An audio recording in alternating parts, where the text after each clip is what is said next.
할렐루야. 여러분 뵙게 돼서 너무나 감사하고 반갑습니다. 저는 직장 생활을 하다가 한 9년 정도 하고 신학 공부를 시작해서 제가 30대 중반에 신학대학원에서 시작했습니다. 그리고 지금 이제 20년 이상, 20여 년 동안 설교를 해왔는데요. 그러니까 설교를 꽤 많이 했겠죠. 그런데 여전히 설교는 부담이 됩니다. 그리고 종종 꾸는 악몽 중에 하나가 설교 준비를 안 하는 것이고요. 그리고 그런 하나님 말씀을 대언한다는 것에 대한 거룩한 부담은 항상 있는 것이고, 그리고 여기까지 초청을 받았는데 또 은혜를 나누어야 된다는 부담이 또 같이 있습니다. 그래서 제가 예배를 준비하면서 박찬선 목사님은, 담임 목사님은 어떻게 말씀을 전하시나 하고 제가 유튜브를 이렇게 몇 개 봤습니다.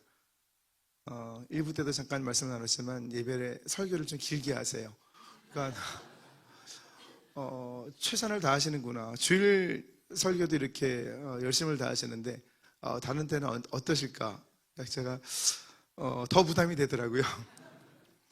그러다가 중세 유럽에서 수도원에서 이제 일어났던 그 일화가 저한테는 조금 부담을 줄이는 데 도움이 되었습니다.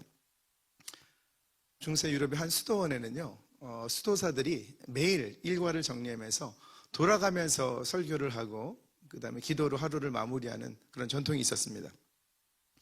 그 수도원에 마침 이제 새로 신참 수도사가 들어왔습니다. 이제 시간이 지나고 이제 그분이 새로운 젊은 수도사가 설교를 할 때가 되었습니다. 그런 날이 되었습니다. 그래서 두렵고 떨리는 마음으로 이 신참 수도사가 선배 수도사들 앞에서 이제 말씀을 전하게 되었습니다. 첫 설교 자리에서 이제 함께 모인 수도사들 앞에서 이렇게 질문을 합니다. 여러분들 중에서 제가 오늘 어떤 내용으로 설교할지 아시는 분이 계십니까? 아시는 분은 손을 들어 주시기 바랍니다. 아무도 손을 들지 않았겠죠. 그랬더니 선배 수도사님들도 모르시는데 제가 어찌 알겠습니까? 하면서 라틴어로 된 전통적인 인사가 있습니다. 주께서 여러분과 함께 하시기를 도미니스 보비스쿰. 도미니스 보비스쿰하고 예배를 마쳤습니다. 선배 수도사들이 이제 깜짝 놀랐겠죠. 그래서 이런 경우가 어디 있냐면서 이제 한바탕 소동이 벌어집니다. 그래서 또 그런 일이 없겠지만 만약 그런 일이 있으면 이 젊은 수도사의 버릇을 좀 고쳐줘야겠다. 벼르기 시작합니다. 그러다가 또 수많은 또 시간이 또 지나갔겠죠. 그래서 이 젊은 수도사가 다시 한번 설교의 자리에 또 그 자리에 서게 되었습니다. 단위에 올라온 이 젊은 수도사는요, 선배 수도사님들 앞에서 다시 한번 이렇게 질문합니다. 설마 했는데 똑같은 질문입니다. 여러분들 중에서 제가 오늘 어떤 내용으로 설교할지 아시는 분이 계십니까? 아시는 분은 손을 들어봐 주시기 바랍니다. 여전히 똑같은 질문을 들은 선배 수도사들은요, 서로 눈을 맞추고 일제 손을 확 듭니다. 이 젊은 수도사가 여유 있게 미소를 지으면서 여러분들이 이미 내용을 다 아시니 오늘 제가 설교할 필요가 없습니다. 도미니스 보비스쿰 하고 내려갑니다. 이번에는 특별히 선배 수도사들이 이제 이 젊은 수도사를 불러서 질책을 합니다. 다시는 그러지 말라고, 말씀을 준비하고 나누라고. 또다시 시간이 지나고 이 또 젊은 수도사의 설교 차례가 돌아왔습니다. 자, 이제는 안 그래야 되겠죠. 그런데 습관처럼 익숙하게 다시 한번, 여러분들 중에서 제가 오늘 어떤 내용으로 설교할지 아시는 분이 계십니까? 아시는 분 손을 들어 봐 주시기 바랍니다. 모든 선배 수도사들을 경악시킵니다. 그런데 이 선배들이 아무래도 노련하겠죠.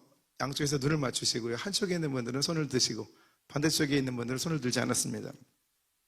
그런데 그 모습을 보고 젊은 수도사가 다시 한번 미소를 짓습니다. 여러분들 중에서 손을 드신 분들이 안 되신 분들에게 오늘 설교 내용을 전해주시기 바랍니다. 도미니스 보비스쿰. 자, 저도 한번 질문해 볼까요? 제가 오늘 어떤 내용으로 설교를 할지 아시는 분들은 일부에 오신 분들 계십니다. 자, 히브리서는요, 초대교회 당시에 예수를 믿는다고, 이때가 한창 예수님이 부활 승천하시고 이제 로마로부터 박해를 받을 때입니다. 네로의 박해가 주후 64년, 65년인데요. 아마 그 바로 전에 기록되지 않았나 이렇게 학자들은 추정하고 있습니다. 로마의 박해를 받는 초대교회 그리스도인들이 굉장히 고달프고 힘들었겠죠. 동료 유대인들로부터도 너희들은 왜 유대의 전통을 예배를 제대로 드리지 않느냐 하는 질책을 받습니다. 그러면서 너무나 지쳐서 이제는 유대교의 전통으로 다시 돌아가되지 않는가? 우리 익숙한 예배를 예수님이 십자가에 달려오셔서 몸짓고 피 흘리셨기 때문에 더 이상 희생제사가 필요가 없죠. 제물을 드릴 필요가 없는데 그런 제물을 드리는 예배를 드려야 되지 않을까 하는 움직임들이 초대교회에 있었습니다. 그래서 히브리서가 기록된 것입니다. 종교적인 행위, 제사, 제물을 강조하는 어떤 구약의 율법과 달리 십자가 위에서 물과 피를 흘리시고 복음의 은혜를 베푸신 그리스도가 어떤 분이신지를 설명하기 위해서 기록된 책이 바로 이 히브리서입니다. 히브리서는 13개장으로 구성되어 있습니다. 1장 1절부터 10장 18절까지는 구약의 율법과 대비되는 대제사장이신 예수 그리스도에 대한 설명을 담고 있습니다. 그리고 10장 19절부터 13장 마지막까지는요, 그 예수 그리스도를 믿는 믿음이 어떤 것인가를 설명합니다. 특별히 우리가 오늘 읽은 11장 1절부터 7절 본문은, 특히 1절 본문은 예수 그리스도를 믿는 믿음이 어떤 것인가에 대해서 소개하고 있습니다. 1절은 믿음은 바라는 것들의 실상이요 보이지 않는 것들의 증거라고 믿음의 정의를 내리는데, 이것은 당시 유대 백성들, 구약 백성들의 관점에서 제시를 한 것입니다. 그러니까 유대 전통에 익숙한 이 유대인들에게 하나님께서 미래에 이룰 것이라고 이스라엘 백성들이요 또한 확장하면 하나님 나라에 하나님의 백성들에게 약속하신 것을 지금 가지고 있다, 주어졌다라는 것을 강조합니다. 믿음의 사람들은 우리가 이 땅을 살아가면서 우리도 똑같이 어려움을 종종 겪죠. 이 땅이 하나님의 나라가 아직 아니기 때문에 그렇습니다. 그럼에도 불구하고 이 땅을 살아가면서 우리는 또 종종 위로를 받고 서로 힘을 얻습니다. 이 땅이 또 영원한 지옥도 아니기 때문에 그렇습니다. 그런데 우리는 어려운 상황을 만날 때 어둠의 권세가 무너지고 평화의 정의와 구원에 대한 하나님께서 주관하신다, 모든 것은 다 하나님의 손에 달려있다라는 믿음의 백성들은 확신을 가지고 있습니다. 환난은 인내를 연다는 소망을 이룰 때 그런 믿음의 경험이 쌓이면 우리가 웬만한 일에는 흔들리지 않죠. 그럼에도 불구하고 우리는 오늘 승리한 줄 알았는데 내일 또 새로운 어려움을 맞이하면 또 넘어지는 것이 우리의 성정입니다. 실상으로 표현된 헬라어는 휘포스타시스라는 것입니다. 그것은 어디 아래에 서는 것, 헬라어 원어가 중요한 건 아니고요. 그 의미가 중요합니다. 어떤 것의 기초라는 의미를 가집니다. 이 헬라어 단어는 히브리서 1장 3절에서 하나님의 본체를 지칭할 때 사용된 단어입니다. 그러니까 믿음의 기초는 하나님 약속의 본체라는 뜻이죠. 이것은 하나님 약속의 말씀, 예수 그리스도의 이름, 그리고 그 이름을 통해 임하는 성령의 역사, 성령의 은사, 성령의 감동입니다. 그러니까 어떤 일을 여러분들이 결심하셨을 때 그것이 하나님 말씀으로부터 온 것이 아니라면, 예수 이름을 높이는 것이 아니라면, 성령께서 주시는 깨달음과 분별과 은사와 감동에서 온 것이 아니라면 믿음으로 시작된 것이 아닙니다. 자, 믿음에 대한 정의의 두 번째 부분은 믿음이 인식하는 것을 나타냅니다. 증거란 헬라어로 엘레코스라는 것인데 이것은 확신을 뜻합니다. 그러니까 보이지 않는 것들의 증거, 이 정의는 육안으로 볼 수 없는 것을 믿음은 볼 수 있다라는 의미를 가집니다. 그러니까 세상은 백문이 불여일견이라고 하죠. 그래서 듣는 것이 중요한 게 아니라 한번 봐야 된다고. 근데 믿음은 그 다음에 보이는 것이 있다라고 강조합니다. 고린도후서 4장 18절을 통해서 사도 바울은 보이는 것은 잠깐이요 보이지 않는 것은 영원함이니라. 이어지는 5장 7절을 통해서 믿음으로 행하고 보는 것으로 하지 말라고 또 권면합니다. 우리의 인간적인 육안으로 보면 모든 것이 문제투성이죠. 교회도 마찬가지입니다. 아직 우리 수목원 안디옥 교회는 아름답게 헌당을 2024년 말에 했지만 사실 눈으로 보이는 것이 다가 아니죠. 여전히 우리는 공사 중입니다. 자아의 모난 부분들이 튀어나와 있고요. 이것이 서로 부딪히면서 갈리기도 하고 서로 상처를 주고받기도 합니다. 육안으로 볼 때 또 모든 것이 또 문제투성이고요. 영적인 눈으로 볼 때도 조절해야 되는 부분이 있죠. 그런데 온전한 믿음의 눈으로 보면 그런 고통 속에서, 문제 속에서 또 다른 가능성이 보이고 또 다른 실체가 보입니다. 하나님의 약속이 보이는 것이죠. 그러면 온전한 믿음이란 이 땅의 현실 가운데서 육안으로 볼 수 없는 것을 마음의 눈으로 보는 능력을 뜻합니다. 세상 사람들은 보이는 것을 믿고 신뢰하죠. 반대로 성경은 믿으면 볼 것이라고 말합니다. 우선 믿음은 하나님의 뜻을 바라보게 합니다. 요한복음 11장에서 예수님은 마리아와 마르다의 오라버니죠. 나사로가 병들었다는 소식을 듣습니다. 그런데 이틀 동안 더 그 자리에 머무르십니다. 그리고 이틀이 지나오니까 이미 나사로는 무덤의 장사를 지냈죠. 이틀 후에 나사로의 무덤 앞에서 예수님 말씀하십니다. 네가 믿으면 하나님의 영광을 보리라. 그리고 나사로를 불러내시죠. 나사로가 살아납니다. 그 일을 통해서 하나님의 영광을 드러내시려는 뜻이 있었기 때문에 그렇습니다.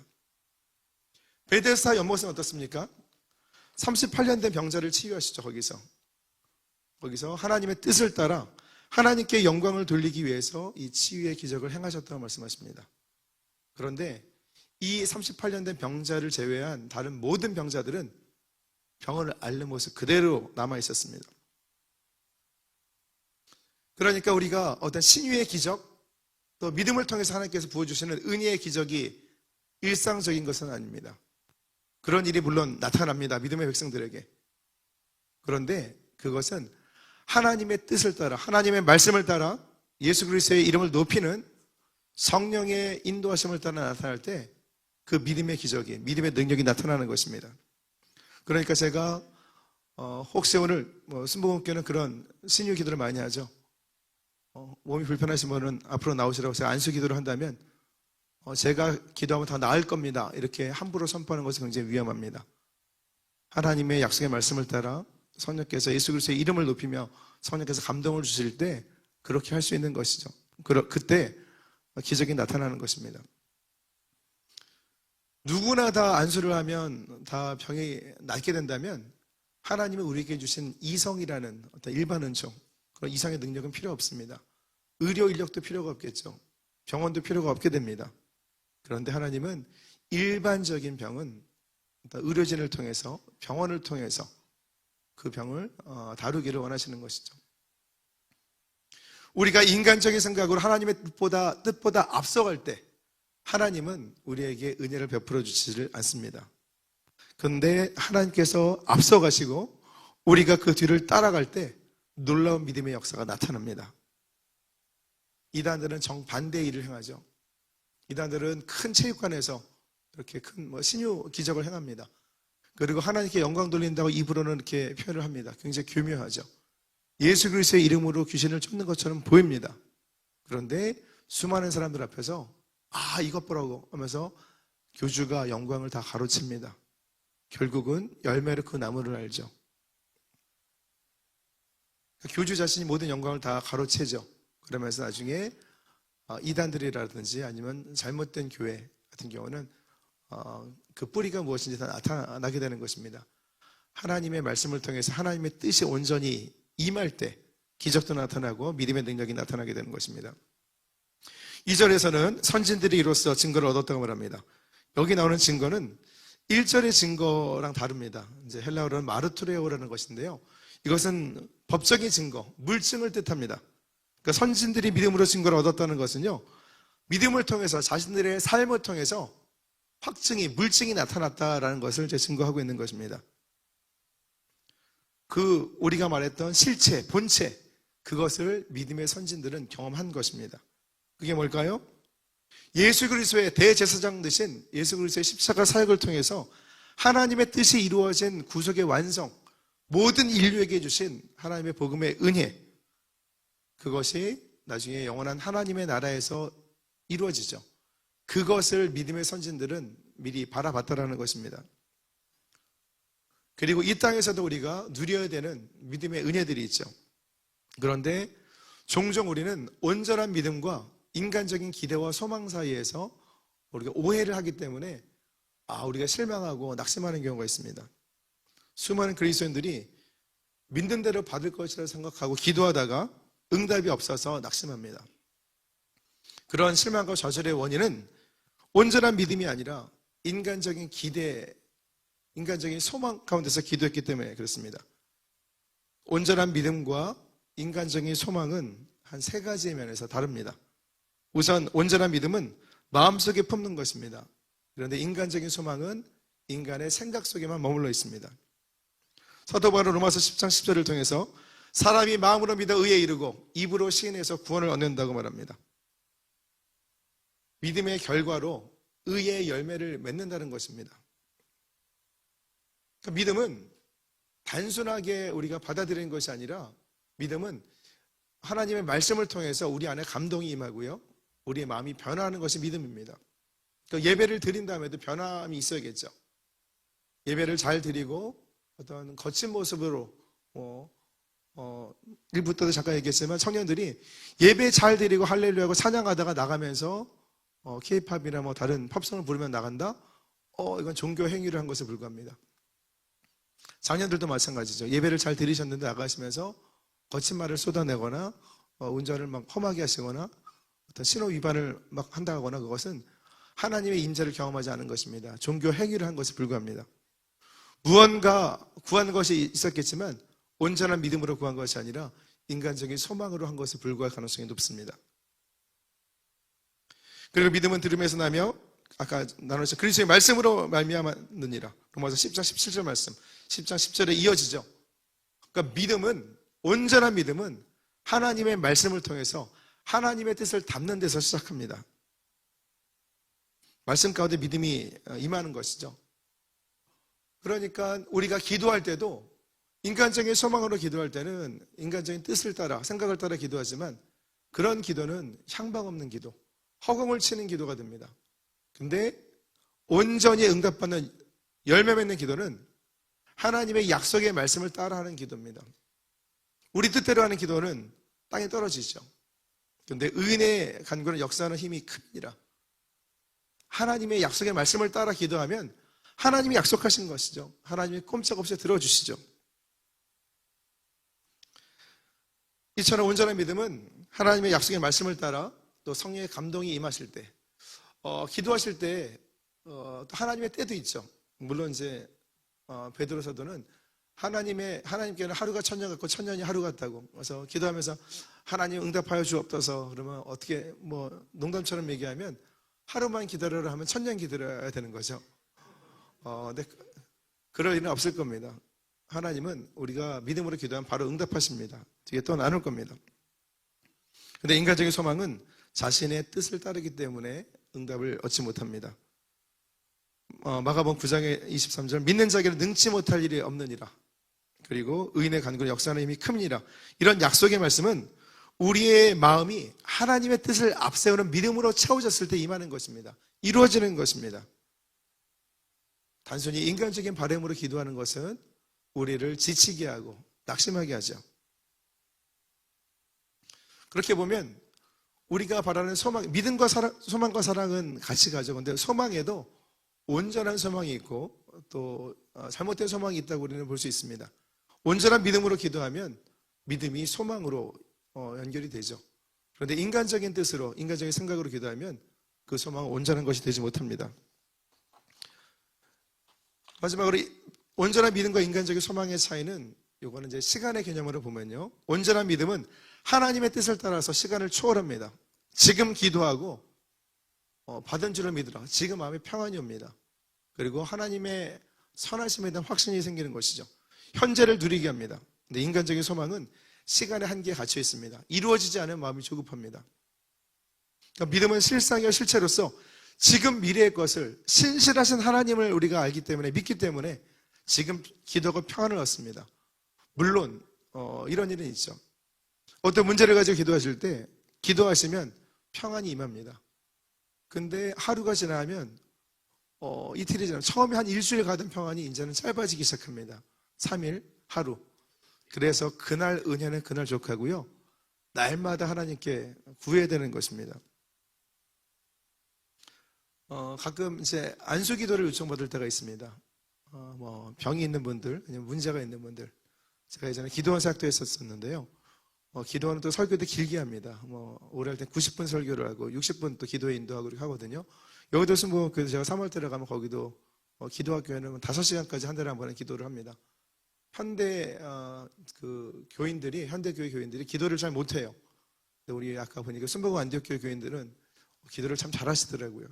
그래서 참 뜨거운 교회, 가능성이 많은 교회라고 제가 생각이 되고 저도 도전을 받습니다. 근데 안수기도 요청하시는 분이 이럴 때가 있어요. 목사님 기도 한번 해줘 보세요. 그러면 저도 힘이 빠집니다. 믿음대로 될지어다 하고 선포하고 싶은데요. 믿음이 없으세요. 그래서 그러면 저도 힘이 빠져요. 그래서 그게 하실 수 있다면 좀 해줬으면 좋겠다고. 지푸라기라도 잡는 심정이겠죠. 근데 믿음은 시간을 초월해서 온전한 믿음은 지금 역사합니다. 하나님이 믿음의 응답을 미루시지 않기 때문에 그렇습니다. 그래서 사도 바울은 고린도후서 6장 2절을 통해서 보라 지금은 은혜 받을 만한 때요. 보라 지금은 구원의 날이로다. 예수님도 마태복음 11장 24절을 통해서 무엇이든지 기도하고 구하는 것은 받은 줄로 믿으라. 그러니까 우리가 관건은 믿음으로 온전히 구했는가, 하나님의 약속의 말씀을 따라 구했는가, 이것이 관건입니다. 자, 이제 11장 3절부터 7절까지 믿음의 선진들이, 수많은 선진들이 나옵니다. 그중에 우리가 시간 관계상 아벨과 에녹과 노아만을 좀 우리가 좀 다룰 겁니다. 3절을 보시면 믿음의 역사를 기술하는 창조 사건을 처음으로 이제 이렇게 시작을 합니다. 그 이유는 창조 사건이 그리스도의 구속 사건을 필요로 하는 그런 배경이기 때문에 그렇습니다. 에덴 동산에서 아담은 하나님과 교제하는 데 있어서 아무런 거리낌이 없었습니다. 어떤 재물이 필요가 없죠. 하나님께 예배할 필요가 없습니다. 그냥 하나님과 함께 교제하면 됩니다. 그런데 죄를 짓고 난 다음에는 죄인인 인간이 하나님 앞에 의로우신 하나님 앞에 나아갈 수가 없습니다. 그래서 제사가, 예배가 필요합니다. 하나님과 교통하기 위한 방법으로서 제사가 필요했던 것이죠. 어떤 사람들은 하나님이 왜 아벨의 제사를 연락하시고 가인의 제사를 받지 않으셨을까요? 라는 질문에 대해서 아벨의 제사는 피해 제사이기 때문이라고 말씀을 하는 분들이 계십니다. 그런데 희생 제사는요, 모세에게 율법이 주어진 이후에 제정된 것입니다. 레위기를 보시면 다 태워드리는 번제, 올라라는 것이 있습니다. 번제, 소제, 화목제, 속죄제, 속건제, 5가지 제사가 나옵니다. 속죄제와 속건제는 죄를 속하는 제사와 똑같은데, 속건제는 거기다 보상이, 배상이 들어가니까 이거를 이제 속건제는 배상제라고도 할 수 있습니다. 둘 다 죄를 속하는 제사입니다. 거기에도 곡식으로 드리는 소제가 있습니다. 피가 꼭 필요한 것이 아니라는 뜻이죠. 이런 비슷한 오해 중에서 여의도 순복음교회도 그렇고 우리 교단 교회들 가보면요, 장로님들, 권사님들 재직 수련회 같은 데 가서 제가 세미나를 인도할 때 보면 이런 질문에 대해서 조금 잘못 대답하시는 분들도 계세요. 저도 똑같은 질문을 한번 해보겠습니다. 오늘 질문을 많이 하는데요.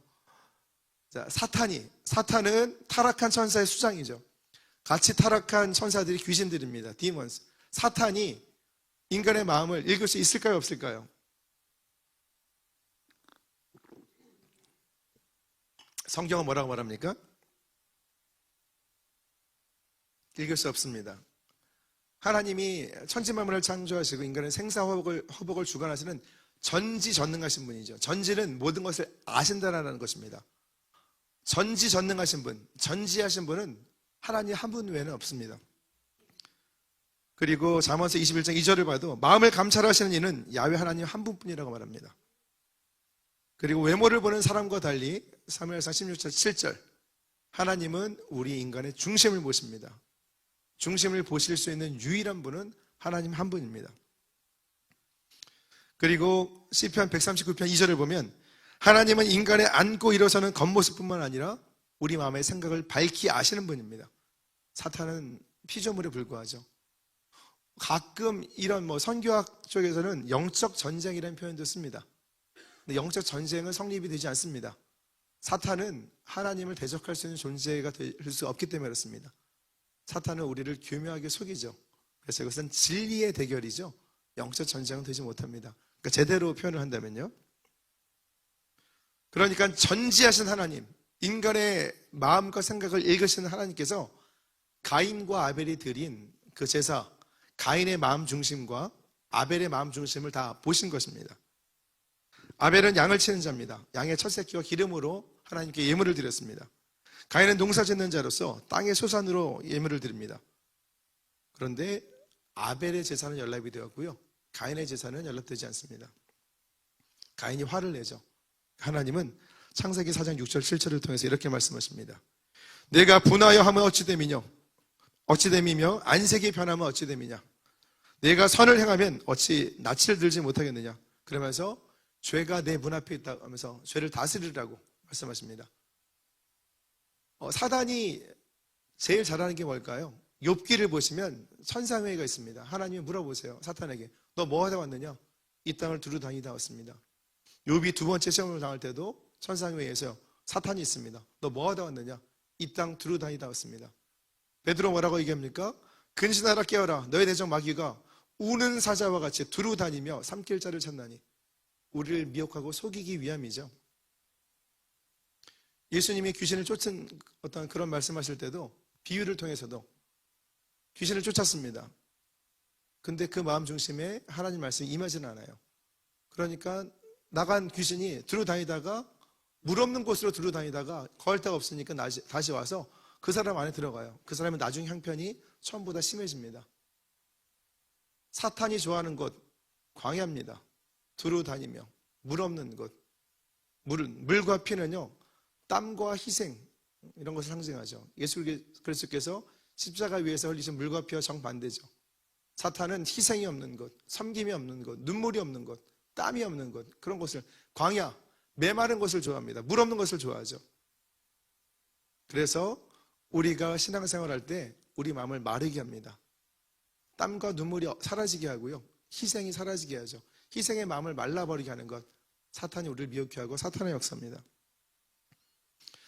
그렇게 사탄에게 넘어간 사람이 가인입니다. 하나님 앞에서 선한 삶을 살지 못했기 때문에 그 재물이 연락되지 못하는 것입니다. 유다서도 이렇게, 유다서 1장에도 이렇게 기록되어 있죠. 1장 11절. 화가 있을진저 이 사람들이 가인의 길에 행하였으며, 잠언 15장 8절도 마찬가지입니다. 악인의 제사는 야훼께서 미워하셔도 정직한 자의 기도는 그가 기뻐하시느니라.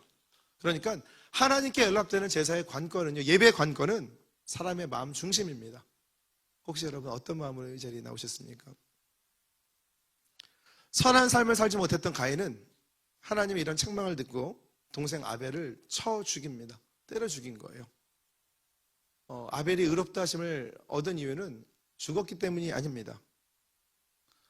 그 형에게 죽임을 당한 사건과 별개로 하나님 앞에 의로운 삶, 하나님 보시기에 합당한 삶을 살았기 때문에 하나님께 그 예배가, 제사가 연락이 된 것입니다. 관건은 제물을 드리는 태도요, 예배를 드리는 마음의 중심입니다. 사도 요한일서 3장 12절을 통해서 가인같이 하지 말라. 그는 악한 자에게 속하여 그 아우를 죽였으니, 가인이 이미 악한 자의 삶을 살았기 때문에 동생을 죽여서 살인자가 아니라 동생을 죽일 만한 악한 삶을 살았기 때문에 동생을 쳐서 죽인 것입니다. 신앙생활을 하면서 열심히 노력을 하시죠. 그리고 때로는 굉장히 분주하게 움직이실 때가 있습니다. 근데 열심히 노력했다고 해서, 분주하게 섬겼다고 해서 그것이 순종이 아닐 수 있습니다. 가인은 아담의 맏아들이었습니다. 농사짓는 자였죠. 아담 때의 불순종으로 인해서 하나님께서 땅을 저주하셨기 때문에, 가시와 엉겅퀴가 나기 때문에 가인은 땅에 있는 돌덩이와 어떤 자갈들을 걷어냈어야만 됩니다. 가시와 엉겅퀴 같은 잡초들을 뽑아냈어야만 했습니다. 땅을 골라서 기경을 했어야 됐고요, 거름도 주고 울타리도 쳤어야 됩니다. 하나님께 예물을 드리기까지 가인이 감당해야 될 수고는 작은 것이 아니었습니다. 그런데 가인은 자신의 방법으로만, 자신의 생각으로만 하나님께 예배를 드렸습니다. 그러니까 가인의 제사가 연락되지 않은 가인의 문제의 본질은 무엇일까요? 바로 그가 하나님을 경외하지 않았다는 데 있습니다. 하나님을 경외한다는 것은 하나님의 말씀을 무겁게 받아들이는 것을 뜻합니다. 단순히 하나님을 무서워하는 것이 아닙니다. 두려워하는 것이 아닙니다. 요한일서 4장 18절을 보면 사랑 안에 두려움이 없고 온전한 사랑이 두려움을 내어 쫓는다고 합니다. 그러니까 하나님을 경외한다는 것은요, 하나님을 아니까 하나님과 친밀함이 있습니다. 하나님을 사랑하죠. 그러니까 하나님의 뜻을 따릅니다. 이건 부모 자녀 간의 관계도 마찬가지죠. 그런데 단순히 하나님을 두려워하고 무서워하는 사람들은 하나님으로부터 떠납니다. 하나님을 경외하는 사람들은 하나님 앞으로 나오는 것이죠. 아벨이 예배를 통해서 하나님과 인간의 바른 관계에 대해서 우리에게 보여주었다면, 에녹은 하나님과 인간의 바른 교제에 어떻게 교제를 하는가에 대해서 일깨워줍니다. 자, 히브리서 저자는요, 창세기 5장 24절에 에녹이 하나님과 동행했다는 것을 하나님을 기쁘시게 했다고 해석을 합니다. 가인 계열의 후손들은 하나님을 기쁘시게 한 적이 없습니다. 믿음으로 하나님을 기쁘시게 한 적이 없습니다. 그들은 인간적인 뜻을 따라 자기 자신을 높이기 위해서 자신의 일에 집중하면서 자신들의 업적을 추구했습니다. 그러니까 제사가 연락되지 않으니까 가인이 화를 내고요, 가인의 후손들도 똑같은 모습을 보입니다. 그들이 마지막에 쌓아 올렸던 것이 바로 바벨탑입니다. 사탄도 마찬가지죠. 가장 높은 곳에 올라 내가 전등자와 가장 높은 곳에 올라 하나님과 비기리라, 그 교만 때문에 사탄이 무너진 것입니다. 그런 속성이 인간에게도 있죠. 우리들도 지금 물질사회죠. 세속사회에 묶여서 하나님의 존재를 무시할 때가 있습니다. 하나님의 은혜를 잊어버릴 때가 있습니다. 그런데 하나님은 우리의 믿음을 기뻐하시고요, 또 당신을 찾는 자들에게, 믿음이 없이는 하나님을 기쁘시게 하지 못하나니, 하나님 자기를 찾는 자들에게 하나님을 찾는 믿음, 또 반드시 상 주시는 이심을 믿는 하나님의 속성에 대해서 온전한 믿음을 가지고 있는 사람을 기뻐합니다. 예수님도 마찬가지죠. 여러분, 예수님에게 칭찬받은 사람과 책망받는 사람은 두 부류로 나눠집니다. 어떤 사람이 칭찬받죠? 로마 백부장 같은 사람? 믿음 때문에 이스라엘에서도 저만한 믿음을 보지 못했다. 근데 종종 예수님의 제자들은 어찌하여 믿음이 없느냐? 책망을 받습니다. 그러니까 하나님이 가장 기뻐하시는 것, 믿음입니다. 가장 안타까워하시는 것, 믿음 없음이죠. 우리도 믿음이 떠나갈 때가 있고 믿음이 연약할 때가 있죠. 그때 그냥 우리는 주여 믿음 없으면 도와주옵소서, 예수님 앞에 엎드렸던 여인들처럼 기도하면 됩니다. 빈손 들고 앞에가 십자가를 붙드네, 의의가 없는 자라도 도와주신 바라고 만세반세 열리니 내가 들어가면, 이게 십자가 복음입니다. 매일의 삶에서 하나님은 이제 당신을 찾는 자들에게 상 주시는 이시죠. 매일의 삶에서 어려움 가운데도 하나님의 이름을 부르고 하나님 앞에 나가는 자는 하나님께 사랑을 베푸시고 선한 것으로 채워주십니다. 그런 삶을 통해서 에녹은 하나님을 기쁘시게 하는 자가 될 수 있었죠. 우리가 읽은 것처럼 믿음은 들음에서 나며 들음은 하나님의 말씀으로 말미암습니다. 에녹은 하나님의 말씀을 따라 살면서 하나님과 동행하는 사람이었습니다. 그게 유다서 1장 14절 15절에 나타납니다. 에녹이 받은 계시의 말씀 잠깐 함께 읽어볼까요? 잠깐만요. 아담의 칠대손 에녹이, 함께 읽겠습니다.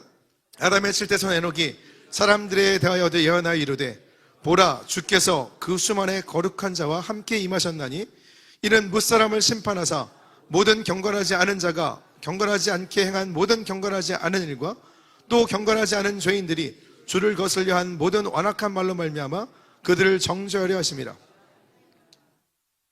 하나님이 무엇을 심판하셨다고요? 경건하지 않은 죄인의 일과 말이라고 유다서 기자는 기록합니다. 우리 안에 마음에 가득한 것을 우리는 입으로 토해냅니다. 그러니까 언어가 그 사람의 인격이고요, 그 사람의 믿음의 수준입니다. 세상에 속한 사람은 세상의 말을 쏟아냅니다. 믿음의 사람은 그 마음에 담은 하나님의 말씀을 통해서 믿음의 말을 선포합니다. 그런 사람들에게 하나님은 믿음의 능력으로 역사하십니다. 우리가 때때로 신앙생활을 하다 보면 우리가 피곤하고 낙심하고 지칠 때가 있죠. 소진됩니다.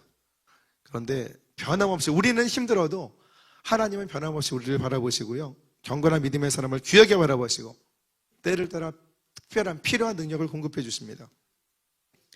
작년에 이제 연말에 교수님들 중에 한 분이 신실하게 섬기시는 분이 계시는데 그분이 이런 말씀 하시더라고요. 목사님, 제가 제대로 잘하고 있는 걸까요? 이렇게 물어보시더라고요. 제가 그래서 굉장히 신실한 분입니다. 그럼요, 누구보다 좀 잘 학교를 섬기신다고 그렇게 대답을 했지만 마음이 좀 저도 아프더라고요. 아침 일찍부터 밤이 맞도록 학교 일을 챙기시고 열심을 다하셨는데 성과가 잘 눈앞에 나타나지 않죠. 보통 그렇습니다. 그리고 생활도 그렇게 나아지는 것 같지 않다고 느끼시는 것 같아요. 그러니까 마음이 좀 안타까워서 함께 기도했습니다. 근데 그 즈음에 접한, 제가 원래 시를 좋아하지 않습니다. 저는 MBTI가 ENTJ라서요. 저희 집안은 다 TJ입니다. 그래서 어떤 감성적인 그런 말에 대해서 전혀 눈도 깜짝하지 않고요. 저희들은 굉장히 이성적으로 타닥타닥타닥 이렇게 이것만을 저희가 받아들입니다. 그래서 저희 자녀들 지금은 이제 뭐 큰애 둘째가 대학원생들이, 막내가 대학교 4학년입니다. 근데 고등학교 다닐 때 공부할 때 성적을 잘 못 받았다 그러면 그럼 위로를 한 적이 저희 가족은 없습니다. 성적을 잘 받으려면 내신 이게 등급이 어떻게 되면 이렇게 맞추면 되고 이 과목을 이렇게 열심히 하고 이걸 보완하고 그러면 본인들 다 수긍을 해요. 그래 해서 나중에 며느리와 사위가 좀 감성적인 성향을 가진 며느리 사위가 오면 제가 결심하고 기도해서 좀 맞춰야 되지 않을까. 근데 작년 그쯤에서 그 어려움을 토로했던 그 교수님 그 경험을 뒤로하고 그때 제가 우연히 접한 시가 한 편 있습니다. 류시화 시인이라고요. 이분이 저는 여성인 줄 알았습니다. 근데 이 류시화는 필명이에요. 인도의 시바신에서 따온 시화라는 이름입니다. 그런데 이분이 기독교 신앙을 가지고 있는 분은 아닌데요. 이 정도 깊이 있는 신에 대한 통찰이 있다면 이제 교회로 들어오실 준비가 다 된 것 같습니다. 이분의 본명은 안재찬입니다. 안재찬 시인이 2022년 4월에 10여 년 만에 시집을 냈대요. 그 제목이 꽃샘 바람에 흔들린다면 너는 꽃입니다. 거기에 수록된 63페이지에 수록된 이보다 더 큰 위안이 있을까라는 제목의 시를 제가 잠깐 소개해드리겠습니다. 혹시 여러분 지치신 분이 계십니까? 한번 이 시 구절에 한번 접해보시고 위로를 받으시면 좋겠습니다. 날개로 자신의 몸을 때리면서 야간 이동하는 드로리 때 바라보며 길고 어두운 밤 보낸 후 봄머리 끝에 피어난 제비꽃 파란 눈 앞에서 있는 그대로의 나 다시 마주하는 이 시간 나는 기도한다. 고마워요. 빛을 다 쓴 반딧불이처럼 부서진 나를 온전히 빛나게 해줘서. 신이 말한다. 너는 부서진 적 없어. 언제나 온전한 반딧불이었어. 류시아 시인, 안재찬 시인이 교회로 들어오실 것 같죠? 우리가 믿음의 시각으로 볼 때 믿음의 대상인 하나님께서 우리가 교회를 섬기면서 가정을 꾸려가면서 빛을 다 써버린 것처럼 소진되어서 지친 상태에서 그때 하나님 앞에 나왔을 때 하나님께서 너는 부서진 적이 없어. 이 땅에서 빛과 소금의 역할을 감당한 너는 언제나 온전한 반딧불이었어. 얼마나 큰 위안이 됩니까? 이 시의 제목이 이보다 더 큰 위안이 있을까 합니다. 정말 하나님은 그렇죠. 그런 분이죠. 우리를 날마다 언제나 변함없는 존귀한 존재로 인정해 주실 뿐만 아니라 그런 존귀한 존재로서 사명을 감당할 수 있는 능력을 성령을 통해서 우리에게 부어주십니다. 에녹은 65세에 무드셀라라는 아들을 낳았습니다. 무드셀라라는 이름의 문자적인 뜻은요, 창을 던지는 사람입니다. 고대 부족들은요, 종종 전쟁을 합니다. 그런데 선봉장이 있는데 선봉장에 가장 위협이 되는 사람이 마을 입구에서 창을 던지는 사람입니다. 그래서 장군을 창 던지는 사람이 창을 던져서 상대방의 대장을 쓰러뜨리면 그러면 이제 싸움은 끝나는 겁니다. 그래서 창을 던지는 사람만 없애면 이제 그러면 그 마을은 끝난 거예요. 다 전멸됩니다. 그래서 무드셀라라는 이름은 창을 던지는 사람인데 보통 이런 이름으로 이런 뜻으로 회자가 되었습니다. 그가 죽으면 끝이 온다. 그가 죽으면 심판이 온다. 창세기 5장 21절 22절을 보면요, 에녹은 65세에 무드셀라를 낳았습니다. 무드셀라를 낳은 후에 300년을 하나님과 동행합니다. 무드셀라를 낳기 전에는 하나님과 동행했다는 내용이 없습니다. 근데 무드셀라를 낳은 후에 하나님과 동행했다고 기록하고 있습니다. 다시 말하면 에녹은 그 아들의 이름을 통해서 들려온 하나님의 심판에 대해서 이 엄숙한 진리를 깨우친 다음에 즉시로 하나님과 동행하는 사람이 된 것입니다. 창세기 7장 11절 12절 노아가 600세 되던 해 둘째 달 곧 그달 11의 날이라 그날에 큰 기품의 샘들이 터지며 하늘의 창문들이 열려 40주야를 비가 땅에 쏟아졌더라. 창세기 5장 25절 보면 무드셀라가 187세에 라멕을 낳습니다. 또 이어지는 구절에서 28절 29절 라멕은 182세에 노아를 낳습니다. 합치면 369년입니다. 여기 노아가 600세 되었던 해에 홍수가 터졌죠. 합쳐서 969년. 무드셀라가 성경에서 가장 오래 산 사람인데요. 그가 969년을 살고 죽었을 때 그가 죽으면 끝이 온다. 이 땅에 홍수의 심판이 임했습니다. 에녹은 이렇게 하나님의 섭리를 깨닫고 믿음의 삶을 통해서 하나님과 동행해서 하나님께 기쁨의 대상이 되었습니다. 그 결과 죽음을 보지 않고 엘리야처럼 에녹은 하나님께로 이제 올라갔습니다. 그런 교훈을 받아서 우리도요, 하나님께 나가는 자는 반드시 그가 계신 것과 그가 자기를 찾는 자에게 상 주시는 이심을 우리가 믿어야 되는 거죠. 그 상은 믿음의 능력입니다. 마지막으로 노아는요, 아직 보이지 않는 일의 심판의 경고를 받았습니다. 그래서 방주를 만들었죠. 사람들은 거대한 방주를 마른 땅에 무슨 날벼락이죠. 만드는 노아를 보고 조롱을 했습니다. 노아는 하나님을 경외했기 때문에 방주를 준비해서 구원을 얻습니다. 그리고 그런 자신의 하나님을 경외하는 삶을 통해서 하나님을 경외하지 않는 세상을 정죄하고 믿음을 따르는 의의 상속자가 되었습니다.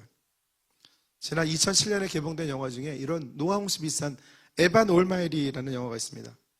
여기 주인공이 에반입니다. 원래 방송인 출신인데요.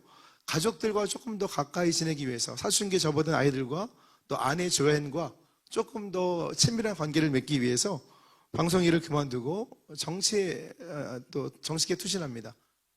하워드 의원 당선이 되고요. 조금 더 여유 있게 재량을 가지고 움직이고 싶었죠. 근데 하나님이 어느 날부터 방주를 짓게 하시고 재료들이 집으로 배달이 옵니다. 그리고 자고 일어나면 수염을 깎아서 수염이 막 노아처럼 나는 거예요. 가족들이 당황합니다. 그리고 갑자기 방주를 짓는 에반을 바라보면서 점점 사람이 이상해졌나 하고 좀 걱정을 하죠. 오히려 가족들의 관계가 조금 더 멀어집니다. 어느 날 아내 조앤이 자녀들을 데리고 이제 식당 레스토랑에 가서 식사를 하는데 웨이터의 모습으로 하나님이 이제 웨이터의 모습으로 나타나서 질문을 던집니다.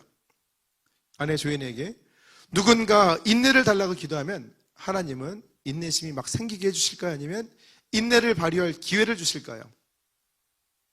용기를 달라고 기도하면 하나님은 용기를 막 갑자기 부어주실까요? 아니면 용기를 발휘할 수 있는 기회를 주실까요? 가족이 더 가까워지게 해달라고 사랑할 수 있게 해달라고 기도하면 갑자기 사랑의 마음이 막 샘솟을까요? 아니면 하나님께서는 사랑을 나눌 수 있는 기회를 주실까요? 그래서 그 하나님의 뜻을 깨닫는 아내 조앤은 묵묵히 돌아와서 남편의 손을 잡고 방주를 같이 만듭니다. 온 가족이 이제 힘을 합쳐서 방주를 만들고요. 자, 비가 왔을까요? 아니요. 댐이 무너졌습니다. 영화죠. 그래서 방주가 마을을 구원하게 됩니다.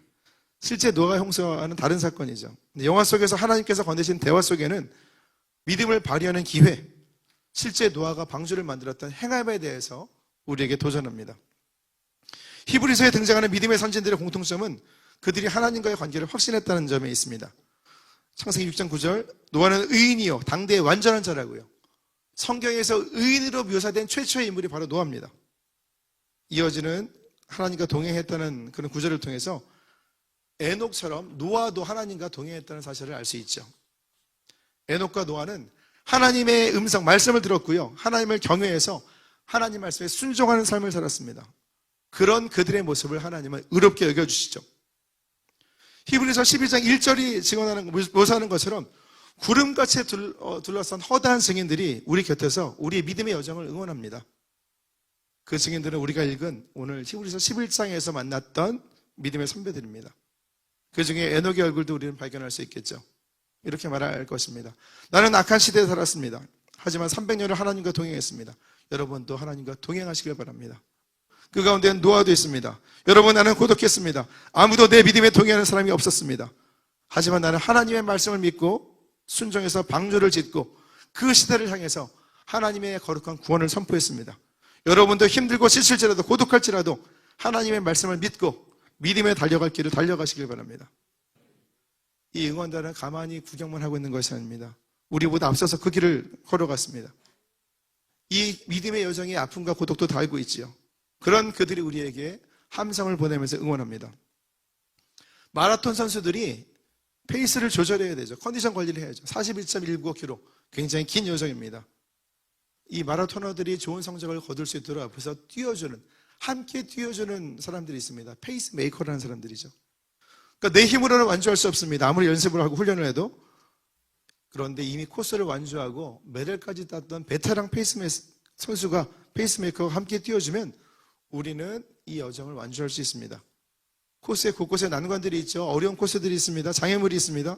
우리의 눈을 잡아가는 유혹이 있고요. 포기하고 싶은 그런, 주저앉고 싶은 그런 때가 있습니다. 우리는 종종 또 넘어집니다. 그때마다 우리 곁에서 우리와 함께 뛰어주시는 페이스메이커가 있습니다. 히브리서 12장 2절, 그분은 믿음의 주에 온전케 하시는 이 바로 예수 그리스도입니다. 그분의 관심은 넘어진 사람들에게 있습니다. 뒤처진 사람들에게 있습니다. 목발을 짚는 사람들, 주저앉아 우는 사람들에게 있습니다. 그들을 안타까운 눈으로 바라보시면서 수고하고 무거운 짐진 자들아 다 내게로 오라. 내가 너를 쉬게 하리라. 우리 앞에서 우리와 함께 뛰시면서 우리 지친 몸들을 이제 붙들어 주시고, 피곤한 몸을 붙들어 주시고, 연약한 무릎을 이렇게 힘을 주시고요. 우리가 믿음의 경주를 다 마칠 때까지 우리 옆에서 우리와 함께 뛰어주시는 이가 바로 믿음의 주에 온전케 하시는 예수 그리스도입니다. 그 예수님이 요한복음 14장 15절을 통해서 너희가 나를 사랑하면 나의 계명을 지키리라. 출애굽한 이스라엘 백성들이 단 3일 만에 가인처럼 하나님께서 자신들을 광야에서 죽게 버려두신다고 한탄하고 원망합니다. 그 이유는 가인과 똑같습니다. 하나님을 경외하지 않고 하나님을 두려워만 했기 때문에 그렇습니다. 애굽에서는 바로에게 기꺼이 복종합니다. 근데 하나님 말씀에는 순종하지 않습니다. 반대로 예수님은 사랑의 관계로 우리를 인도하십니다. 우리를 초청하십니다. 요한복음 3장 34절, 하나님이 보내신 이는 하나님의 말씀을 하나니 이는 하나님의 성령을 한량없이 주심이라. 믿음 안에서 우리의 삶은요, 성령의 권능을 나타내는 통로로 기능합니다. 온전한 믿음은 우리로 하여금 인간적인 소망과 기대를 뛰어넘는 하나님의 뜻을 이루게 합니다. 믿음이 하나님의 뜻과 말씀에 대한 순종으로 우리를 인도하면서 우리로 하여금 하나님의 뜻을 이루게 하고요, 필요한 능력을 공급하시는 것입니다. 우리 노아 홍수 시대 같은 혼탁한 세상이죠. 세상이 급변합니다. 지금 미디어가 발달하고요, 지금은 AI 시대가 도래를 했죠. 세상이 급변하기 때문에 우리가 맞추려면 굉장히 피곤합니다. 신앙생활하는 것이 만만치가 않습니다. 그래서 우리는 온전한 믿음과 세속을 반영한 인간적인 신념과 소망을 구분해야 됩니다. 이 두 가지는 공통점이 있습니다. 교묘하게 둘 다 온전한 믿음도 긍정적이지만 인간적인 소망과 기대도 긍정적입니다. 그래서 우리가 아까 살펴봤던 기준, 하나님의 말씀, 예수 그리스도의 이름, 성령의 은사와 감동, 거기서 나온 것인가 아닌가를 우리는 분별해야 됩니다. 그런 고백이 위해서 하나님은 능력으로 역사하시기 때문에 그렇습니다. 온전한 믿음은 바라는 것을 이루게 하고요, 보이지 않는 것들을 결국 증거로 얻게 합니다. 우리가 살피진 않았지만 8절부터 등장하는 아브라함은 하나님이 죽은 자를 살리시며 없는 것을 있는 것으로 부르시는 이시라는 사실을 믿었습니다. 그리고 그런 믿음의 복을 받아 누렸습니다. 온전한 믿음은 하나님의 사랑과 선하심을 확신하게 합니다. 하나님과 동행하는 삶을 통해서 하나님을 기쁘시게 하고요, 하나님으로부터 상급과 복락을 누리게 합니다. 그런 믿음의 사람은요, 때때로 넘어집니다. 그런데 아주 엎드러지지 않습니다. 왜냐하면 야훼 하나님께서 그의 손으로 우리를 친히 붙드시기 때문에 그렇습니다. 이렇게 믿음으로 순종하며 하나님의 뜻을 이루고요, 하나님의 능력으로 승리하는 순복음 안디옥교회 모든 가족들, 교우들 되시기를 주님의 이름으로 축복합니다. 지금은 교회의 머리가 되신 우리 주 예수 그리스도의 은혜와 아버지 하나님의 극진하신 사랑과 보혜사 성령님에 대해 주시만 교통하심이 사랑하는 순복음 안디옥교회 주의 백성들의 머리 위에, 그들의 믿음의 소원 위에 지금으로부터 영원토록 함께 계실지어다. 아멘.